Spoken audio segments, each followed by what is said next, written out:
Buenas tardes, amigos. Este es el programa Diálogos del Montoneo. Bueno, ahora queremos analizar, queremos reflexionar el asunto, la cuestión de las infraestructuras en el país, los déficits de las infraestructuras, que es un tema que fue reactualizado durante el mensaje presidencial de Fiestas Patrias por la presidenta Keiko Fujimori. Si bien es cierto, lo que más recuerda la ciudadanía, lo que más quedó, como se dice en las primeras páginas de los diarios, es el anuncio de impulsar, de concretar las líneas 3, 4, 5 y 6 del Metro de Lima. Lo cierto es que también la presidenta habló de los déficits en escuelas, en agua, en desagüe y una serie de servicios públicos. Y eso se llama obra pequeña. Y los responsables de esa obra pequeña son los gobiernos subnacionales, las regiones, los municipios. Y en el Perú, en el último lustro, se ha gastado casi 3 veces la cantidad para resolver el problema del agua potable de todos los peruanos. Y siguen existiendo 3.5 millones de peruanos sin agua potable. Esto tiene que enfrentarse, tiene que resolverse. Hay una enorme riqueza nacional que produce el sector privado y paga a través de los impuestos, pero el fracaso de la descentralización no permite eso convertir en servicio público. Y por otro lado, el Perú tiene que tener una estrategia nacional para resolver todo el déficit acumulado en sus infraestructuras.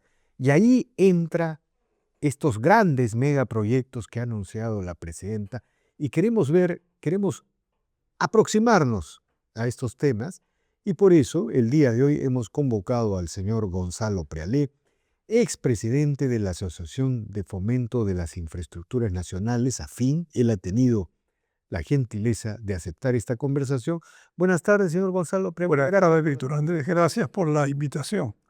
Bueno, quizá podríamos dividir nuestra conversación en la obra pequeña, pero que afecta sobre todo a los sectores de extrema pobreza, que afecta a las regiones, las responsabilidades de los gobiernos subnacionales y la enorme cantidad de recursos que se tiene y no se puede resolver los problemas de la gente. Claro, sí, es un tema importantísimo, ¿no? El hecho es que en el periodo 2019-2025 se ha ejecutado financieramente, o sea, se ha entregado recursos a los gobiernos locales, regionales y al gobierno nacional para que haga obras por un 312.000 millones de soles.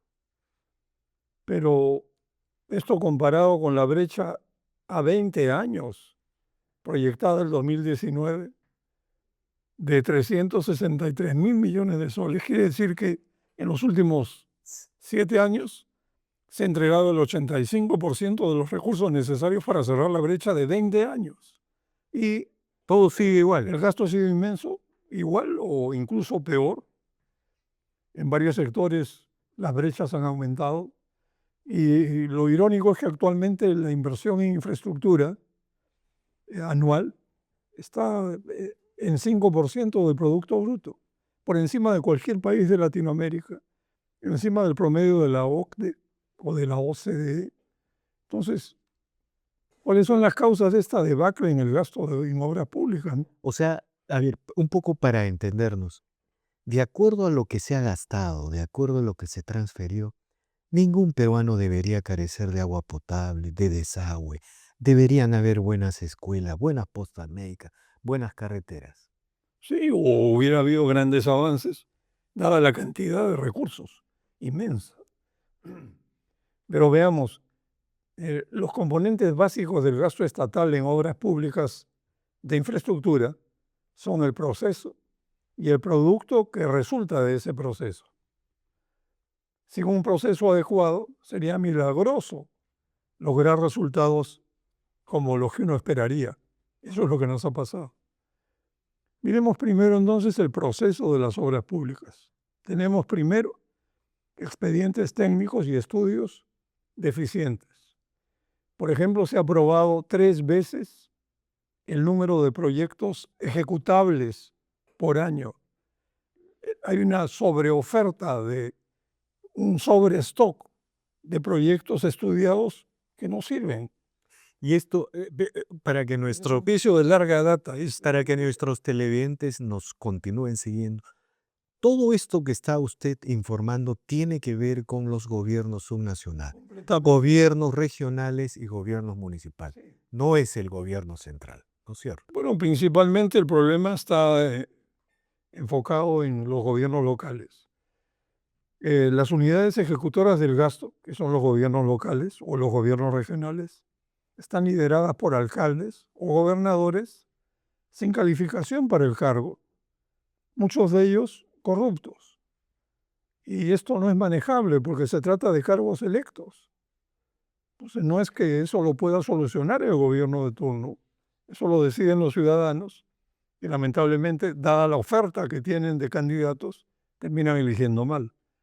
En tercer lugar, hay contratistas improvisados que son cómplices de esta situación. Y cualquier sistema de compras conocido no ha dado resultados. En cuarto lugar, tenemos la falta de capacidades técnicas en las autoridades locales. Y esto no se va a superar sino en muchos años. En quinto lugar, se reporta a diario como gasto ejecutado los desembolsos del Ministerio de Economía para proyectos. Pues esto es solamente dinero que se entrega a las municipalidades, por ejemplo, pero no hay reportes del seguimiento del avance físico de las obras públicas locales o medianas. Esta costumbre de desembolsar presupuestos sin exigir reportes de avance físico se traduce en agotamiento de los recursos. La plata se acaba, pero el proyecto no se acaba, más bien se queda. Y también en obras abandonadas o paralizadas, y esto es dificilísimo revertir. En suma, va a tomar años sanear el proceso del gasto en obras públicas actualmente orientado al saqueo. Claro, Eso es un enorme reto. eso, lo que usted está describiendo es un sistema de saqueo de los recursos públicos en los gobiernos subnacionales. El proceso produce eso. Claro, ahora, Está orientado a facilitar este cla- abandono de obras y saqueo de recursos. por eso yo quiero, pero antes de preguntarle por dónde podemos avanzar, ¿no? Se habla de que hay alrededor de 80.000 obras paralizadas aproximadamente en las regiones. Mira, exacto. Además de las cifras de costumbre que informa la Contraloría como obras paralizadas, las últimas fueron en marzo 2026, diciendo que en el año 2025 hubieron 2.200 obras paralizadas por unos 73.000 millones de soles, de las que 68% en número y 17% en valor están a cargo de gobiernos locales, municipalidades. Pero más relevante es un estudio del Banco Mundial que presentó en diciembre del año pasado, que indica que hay 4 tipos de obras en el país en el periodo 2012-2023. Según el Banco Mundial, en esos 12 años, 46%, es decir, 62.000 proyectos del total de 132.000 proyectos iniciados en ese periodo han quedado abandonados. Abandonados. Eso es peor que paralizados, porque los paralizados por lo menos tienen una causa cierta, se pueden retomar. Los abandonados simplemente ya fueron. O sea, se sacó el recurso, se saqueó la riqueza y se abandonó. Se abandonó. Se dejó de entregar recursos porque ya no ameritaba entregarlos dado el avance o la falta de avance o el ingreso de nuevos proyectos que sin terminar los anteriores desplazan y generan abandono. El valor total de estos proyectos abandonados es nada menos que 17% del Producto Bruto. Eso es inmenso. Ahora, además, también Casi 60.000 millones de dólares. además de esto, 2.800 proyectos, el Banco Mundial los encontró paralizados, en línea con lo que dice la Contraloría. En eso más o menos coinciden. Pero además agregó, esto es bien importante, que hay otros 50.000 proyectos, que es 38% del total de proyectos iniciados en ese periodo 2012-2023, que el Banco Mundial asume que están cerca de concluir, porque tienen un avance financiero de más de 90%. Pero esta es una suposición sin mayor fundamento, porque como no hay cifras de ejecución física, ¿quién nos dice que porque se ha gastado más del 90% del presupuesto, el avance de obras debe estar ya a la vuelta de la esquina? Uno se pregunta, ¿y si está tan cerca, por qué no metieron los pocos soles que faltaban para terminarlas? Evidentemente porque no se ha podido. Entonces es probable que en este rubro haya una cantidad grande de obras abandonadas realmente que no tienen futuro y que no están cerca de concluir. Bueno, pero no hay otra forma que de explicarlo sino con esta asunción.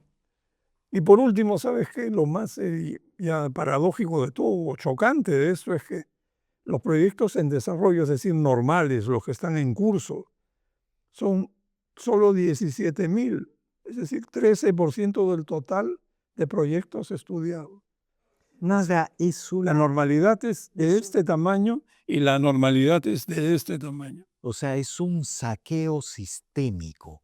Estos, veamos, cuando en el futuro vengan los historiadores y digan, en esa época el Perú tuvo tanta riqueza, una riqueza que produce la minería, la agroexportación, el sector privado, pero era una prosperidad falaz porque los saqueadores o el sistema de saqueo de esa riqueza estaba en la regionalización. Y bueno, por eso la gente no tiene agua potable. Y lo peor de todo, Tampoco comisarías, ni postas médicas, ni escuelas, y lo peor, ni caminos, y lo peor de todo, señor ni Peale, siquiera veredas. exacto. Y lo peor de todo es que viene el radical y dice, no hay agua potable porque las empresas no pagan impuestos. Sí. Y son los que están en los gobiernos subnacionales. Ahora, le hago una pregunta.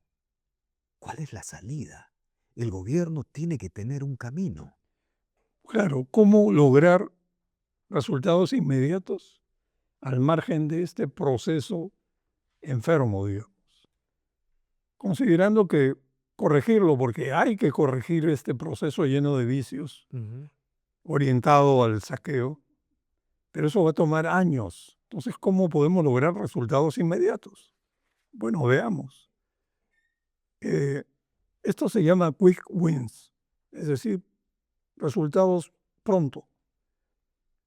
¿Cómo se puede hacer? Con pequeñas obras locales masivas, postas médicas, escuelas, comisarías, veredas, caminos locales, agua, saneamiento, que cierren brechas de servicios básicos a nivel nacional, empezando por las regiones más necesitadas. Es decir, ¿Qué está proponiendo usted? Obras por impuestos y sistemas estandarizados de licitación. sí, lo que además esto produciría estos resultados inmediatos, este efecto de demostración, va a generar apoyo para las políticas de mediano y largo plazo y las reformas que impulse el gobierno de Keiko Fujimori, evidentemente, y contribuirá a la reconciliación nacional. La reconciliación nacional se hace en base a hechos. Imagínese, No a palabras. médicas, agua potable para los excluidos.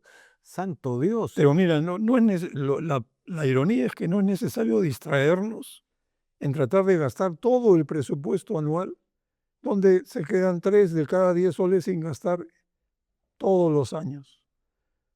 No es conveniente tratar de gastarlo todo cuando mucho de lo que se gasta es desperdiciado en obras que terminan paralizadas o abandonadas o contribuyen al saqueo de recursos. Entonces, ¿cómo acelerar la ejecución? Bueno, empecemos por evitar la reiteración de los errores y los vicios que hemos descrito. Está archidemostrado que no se puede hacer pequeñas obras con unidades ejecutoras en 1.891 distritos.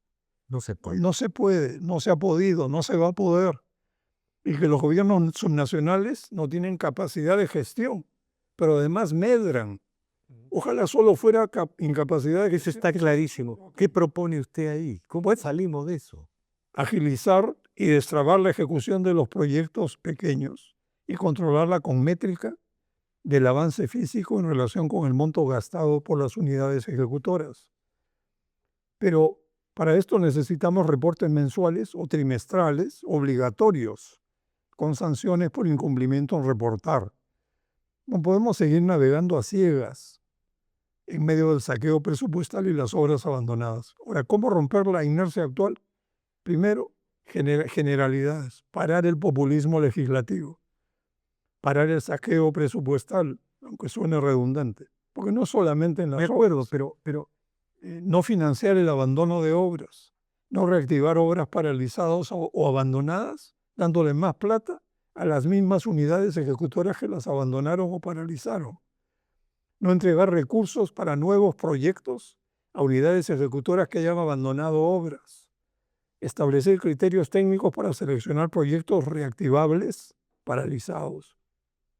Y tercerizar su ejecución en paquetes fuera del alcance de las unidades ejecutoras. o sea, fuera del alcance Exacto. de los municipios y las regiones. Que los abandonaron. ¿Qué significa Fuera del alcance. ¿Qué significa fuera del alcance? Estandarizar proyectos. Exacto. Ahora, un punto adicional, porque de aquí deriva toda esta fiesta de abandono de obras, es que en cuanto a la elaboración del presupuesto, Perú tiene un proceso presupuestario participativo. Suena muy bonito, pero de abajo hacia arriba, que no sirve. Realistamente, el Banco Mundial está sugiriendo al gobierno que el Perú adopte un proceso presupuestario descendente, donde a principios de año el MEF establece topes de gasto creíbles al inicio del proceso presupuestario, para que esto no se desmadre, como ocurre todos los años. Ahora, hay que reformatear los proyectos para poder ponerlos a buen ¿Qué recaudo. significa eso? ¿No me dice usted? Estandarizar. ¿Qué significa estandarizar? Así es. Explíquele a los televidentes, porque Por supuesto. ¿qué significa estandarizar? ¿Significa acaso definir los proyectos de agua potable de una región, todos meterlos en un paquete y traer una empresa internacional que se encargue de hacerlo en un año, por ejemplo? Estandarizar significa, por ejemplo, diseñar escuelas modulares que se van replicando los módulos según el número de alumnos, prototípicas, o sea, diseñar prototipos modulares de obras locales con energía y wifi, ¿no? Cada municipio no tiene que hacer un estudio de su escuela o de su posta médico, eso es ridículo. Hay que diseñar las escuelas, Ya, las postas se diseña y es médicas, prefabricar todo lo que sea posible. Eso es bien importante. Escalar, es decir, aumentar la escala de la contratación y empaquetar bloques de proyectos de alcance local en regiones enteras, efectivamente. ¿Y quién haría eso? Proinversión. El gobierno nacional. Habría que estudiar cómo hacerlo, Proinversión podría ser, y redefinir la unidad ejecutora fuera del alcance de los gobiernos regionales y locales que abandonan obras. Eso es. Si eso no se logra, estamos tirando plata a un Ahora, conejo. usted entenderá que esta lógica es una gran Ahora, movilización. ¿cómo se hace esto? Con contratos. Contratación de paquetes de proyectos modulares estandarizados, idealmente llave en mano, con precio fijado, porque son proyectos archiconocidos, es un diseño conocido que puede costear hasta el último clavo, fecha de entrega con penalidades según especificaciones y garantías de performance. Entrega y puesta en servicio, esto es fundamental, Víctor Andrés, con equipos, personal, energía y wifi. Si no, te quedas con el local y no tienes enfermera, no tienes profesor, no sirve para nada. O tienes la laptop y no tienes cómo... Claro, como un elefante como blanco chiquito. Exactamente. Es un elefante blanco chiquito. Es una ironía, pero tú Chiquito. lo has dicho, eso es. Ya. Ahora, pero para esto se necesita una gran movilización política del Ejecutivo con algunos gobiernos regionales, con los gobiernos regionales y también con el Congreso, porque va a haber resistencia y la resistencia es el sistema de saqueo, de corrupción. Hay mucho interés creado, ¿No es cierto? que va a hacer la vida difícil. Claro, ¿cómo hacerlo? Yo creo que hay que ir al grano. El gobierno debe ir al grano con miles de obras locales de impacto social Y hablar con las poblaciones para que las poblaciones pregunta, le digan a sus autoridades, oiga, pregunta. dejen trabajar al gobierno. El gobierno tiene que hacer una planificación de toda la pequeña, o sea, tiene que tener un plan nacional de las obras, hacer este sistema que usted está señalando y quizás también movilizar a la empresa privada en el sistema de obras por Sí, eso puede ser un complemento interesante en algunas localidades, claro que sí. Pero sobre todo hay que amortiguar el ruido de la discusión política con resultados rápidos. No, está Si la clarísimo. gente ve resultados rápidos, la discusión política se agota. Hace unos años hubo la intención de dejar de discontinuar o descontinuar las obras que se entregan a las municipalidades para que los alcaldes las ejecuten por administración directa. Eso es saqueo seguro. De acuerdo. Y no sé si te acuerdas que hubo una marcha de alcaldes que vino al Congreso a exigir que les devuelvan su plata.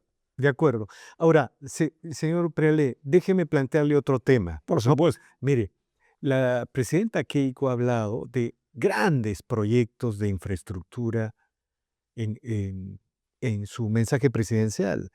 Ha hablado de la línea 3, 4, 5 y 6 del metro, ha hablado de las carreteras en la costa, hacia la sierra, la carretera central. Y bueno, algunos han dicho que es un plan no realista, otros han señalado que es populismo, porque digamos, el Estado no tiene los recursos para desarrollar este tipo de movilización. Entonces, ¿qué puede comentar al respecto? Sí, yo creo que la intención del mensaje presidencial ha sido revelarle al país objetivos ambiciosos, señalar metas altas. Eso no nos va a hacer daño.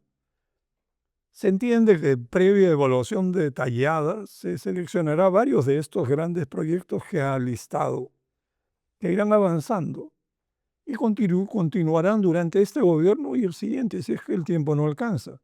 Eso es natural, pero el hecho es que empiecen y que avancen eficientemente. Y esto es APPs, solo APPs. Es el vehículo por excelencia para este tipo de obras. Ahora, en este mensaje del 28 de julio, la presidenta señaló que van a ejecutar o impulsar 19 grandes proyectos, algunos en marcha, por un total de 45.400 millones de dólares, según cifras de fuentes oficiales que están disponibles. Destacan las líneas 3, 4, 5 y 6 del Metro de Lima y los trenes de cercanía Lima-Ica y Lima-Barranca. Estos montos proyectados de estas obras que acabo de mencionar suman 34.700 millones de dólares y constituyen 76% del total de los anuncios.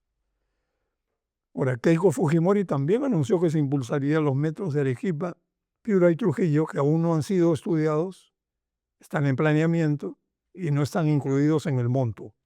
Estamos hablando probablemente de más de 10.000 millones de dólares más. Ahora, estos montos involucrados son muy grandes, suman más del 14% del Producto Bruto.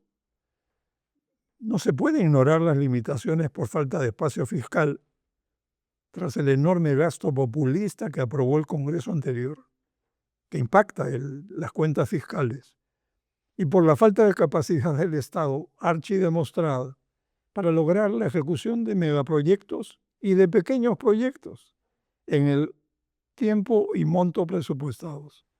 Hay que enfrentar estos retos. Ahora, ¿cómo podemos enfrentarlos? La herramienta adecuada, como mencionaste, por su menor impacto financiero y fiscal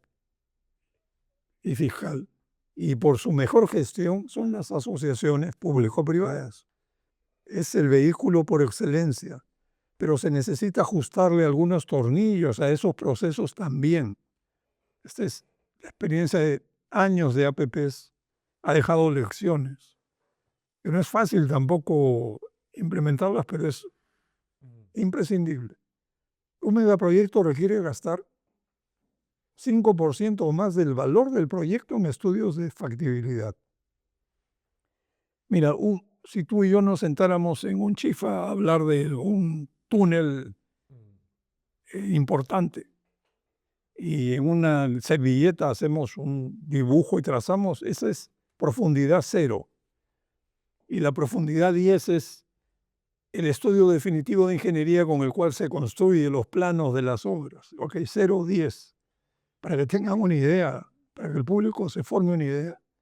En el Perú, en promedio, los concursos de APPs se hacen, se ejecutan, se llevan a concurso con una profundidad tipo 3 o 4. Luego, Y luego vienen las encarga famosas adendas. al que gana el concurso se le encarga el estudio definitivo de ingeniería. Lo ven como un ahorro. Saltan las discrepancias, los sobrecostos, aparecen Las adendas. el espacio para adendas y para corrupción eventualmente. Entonces, ese no es el camino. Hay que elevar la profundidad por lo menos a 7% y no caer en la ingenuidad de pretender llevar a concurso con profundidad 10, porque eso no funciona. Nada es perfecto. O sea, usted señala de que los anuncios de la presidenta en estos temas no son, no están fuera de la realidad en el sentido de que está poniendo sobre la agenda un gran proyecto nacional que debe empezar a movilizarse desde ahorita si es que queremos llegar a tiempo. Mire, lo mismo pasaría en gas, lo mismo pasaría en energía. No tenemos nada. De acá a 10, 20 años la energía se nos acaba. Y para que no se acabe de 10 a 20 años y no nos agarren desprevenidos, tenemos que empezar en energía ahorita. Ahorita. Algo de eso se ve en estos proyectos, ¿no es verdad? Pero esto de que necesitamos empezar proyectos de energía ahorita se sabía hace como 10 años. No, por No se eso. hizo nada. Es Claro. como saber que se viene el niño y no hacer nada. Bueno, Bueno, además de esto de profundizar los estudios, que es vital, porque ahí nace el cordero, digamos, también es necesario ejecutar más de 2/3 de las expropiaciones necesarias, como es en los países civilizados, antes de iniciar las obras, idealmente antes de concursar las obras, porque si no, se traba, se demora años, ahí está aumentan los el sobrecostos. aeropuerto Jorge Chávez que se demoró una eternidad. Idealmente antes de concursarlas, también se necesita tener un plan de liberación de interferencias, porque hay que mover luz, agua, telefonía, hay que sacarlo del camino De acuerdo. para su rápida implementación. Pero para terminar esta nueva modalidad de llevar adelante concursos de APPs con seguridad para el país y eficiencia, una de las grandes consultoras internacionales debiera certificar la madurez de la preparación de cada megaproyecto y declararlo apto para ser concursado como un sello de calidad. Esto además atraería postores serios de talla global. De Esta acuerdo. es una tarea que hay que hacer, así como De acuerdo. De acuerdo. Bueno, yo le agradezco mucho por esta interesante conversación, señor Gonzalo Prialé. Lo cierto es que esta es una gran batalla, este es un camino que el país, la sociedad no puede renunciar si es que quiere llegar al desarrollo. Es imposible. Es imposible que sigamos creciendo, es imposible que se genere valor, que la sociedad avance, si es que no hay infraestructuras. Pero yo quisiera que nuestros amigos televidentes capten esto. O sea, no se trata de destrabar con energía. Es decir, el destrabe no se produce porque nos sentamos y alguien golpea una mesa. No, hay que hacer un trabajo, que es lo que he tratado de escribir. No, está claro. Que tener paciencia y urgencia a la vez y hacerlo rápido y ser efectivo. De acuerdo. Es posible hacerlo, pero si me permites terminar sobre líneas del metro, que es tan importante para el público, las líneas 3 y 4 se pueden armar y comenzar a hacer pronto, pero lo que hacen en Corea del Sur, por ejemplo, y otros países que tienen un éxito notable en este tipo de líneas de metro es concursan las líneas por tramos, digamos de 7 a 10 kilómetros, con 2 tuneladoras en cada tramo. La construcción se hace subterráneamente. Cuesta un poco más que si le hicieras a trinchera y después cierras, pero incomodan menos al público Interesante. y sobre todo pones a trabajar al mismo tiempo a 3 compañías o a 2 compañías con 2 tuneladoras cada uno en una misma línea y puedes llegar a hacerlo en 4 o 5 años, más un año de terminación de estaciones, señalización, pruebas. En resumen, puedes hacerlo en 6 a 7 años. Esto sería un éxito. Y es posible hacerlo con un buen gobierno. De acuerdo. Y ahora todo nos parece indicar que hay buena voluntad, ojalá que haya éxito, ¿no? Es bien difícil por el tipo de oposición que existe en el Congreso y también en las regiones, como seguramente va a existir, lo hemos analizado, lo hemos escrito. Pero muchas gracias, señor Gonzalo Preale, por esta interesante reflexión. Esto es un tema que se pone en agenda y ojalá el gobierno, la gente encargada de esto esté tomando registro. Pero sobre todo la importancia de atacar los pequeños proyectos locales De acuerdo, y los grandes megaproyectos. Todo eso se puede hacer. de acuerdo. Buenas noches, muchas gracias. Gracias, señor Gonzalo Preale. Bien amigos, esta ha sido una nueva edición de Diálogos del Montonero. No olvide de suscribirse al canal. Deje su comentario. Así avanzamos y nos consolidamos. Gracias.